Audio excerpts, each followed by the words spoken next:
everybody. I'm Dave Robbins with End Time Ministries, and this is your Prophecy in the News.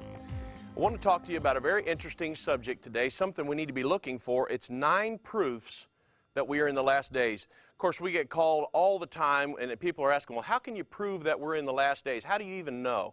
Well, I want to go down through here today. I want to prove that to you today. Are we in the last days? Wall Street Journal on February 7th ran an article. It said that doomsday preppers were turn the apocalypse into a hobby. It's all these people that are going around and storing food and moving into trailers out in the country and going living in caves. That a lot of people are just quit their jobs, turning this into a hobby, and this is what they do.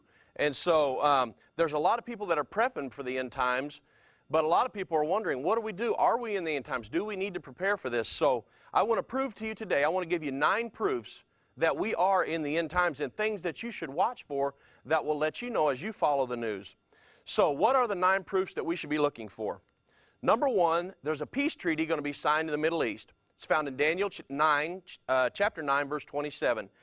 Of course, Israel's prime minister has openly stated that the number 1 goal of his administration is to obtain the support of the international community for Israel's final borders. If you follow the news at all, you can see we're headed right in this direction very quickly, possibly by the end of the year. We've got to watch it real close. Number 2, of course, World War III will kill 1/3 of the world's population. It's found in Revelation chapter 9, verse 13 through 16. And, of course, the United States has 140,000 troops stationed along the Euphrates River at this time, which the Bible says is where this war will emanate from.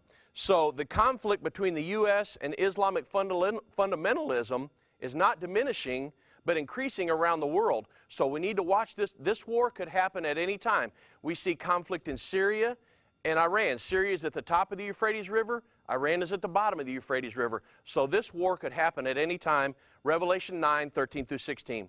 Number 3, the tribulation is coming to the West Bank. It's found in Matthew chapter 24, verse 15 through 21. Ehud Olmert has openly stated that he will withdraw from the West Bank, and this would allow for Hamas terrorist state, which will take over Judea, precipitating a bloodbath. So we really want to watch for this because this is going to happen in the near future. Number 4, the Temple Mount will be placed under a sharing arrangement between Jews and Gentiles. Think about that. Jews and Gentiles sharing the Temple Mount. It's found in Revelation chapter 11, verse 1 and 2. And of course, President Clinton suggested the sharing arrangement of the Temple Mount in July of 2000. That was 12 years ago. So we're seeing this stuff coming to pass right now before our very eyes. Number 5, a 3rd Jewish temple will be built on the Temple Mount in Jerusalem. It's found in 2 Thessalonians chapter 2, verse 3 and 4. And I've been to Israel several times, and I can tell you that all of the robes for the priest, all of the tools, all of the implements, and everything are already ready for the temple to be rebuilt. Everything's ready. All we have to do is have that peace treaty signed, and we're off to the races. And they have actually said they could rebuild that temple in 1 year's time. So it's just ahead of us. It's things to watch for. Number 6, the Temple Mount will be placed under international control. Now think about this. 2 Thessalonians chapter 2, verse 3 and 4. Ehud Barak, Israeli prime minister, in the year 2000 suggested placing the Temple Mount under UN control in order to give a sharing arrangement, make that the Temple Mount possible. So when the UN takes control of the Temple Mount, this will allow for the Antichrist to feel justified in claiming, hey, I have the authority here. I'm over the UN. I have authority here. And the Bible says that he will do that in 2 Thessalonians chapter 2. Look it up. Number 7, a world government is being set up right now. It's Daniel 7:23, Revelation 13:7. And have you ever heard of the World Bank, the World Trade Organization, the World Health Organization, the World Court, NATO, just to name a few? These are world government organizations set up to govern the world. And the Bible says that this will happen in the very near future. The mechanisms for the implementation of the mark of the beast are being put in place right now. It's Revelation chapter 13, verse 16 through 18. And on May 11th, 2005, President Bush signed the Real ID Act. This law requires every American to have a national ID card.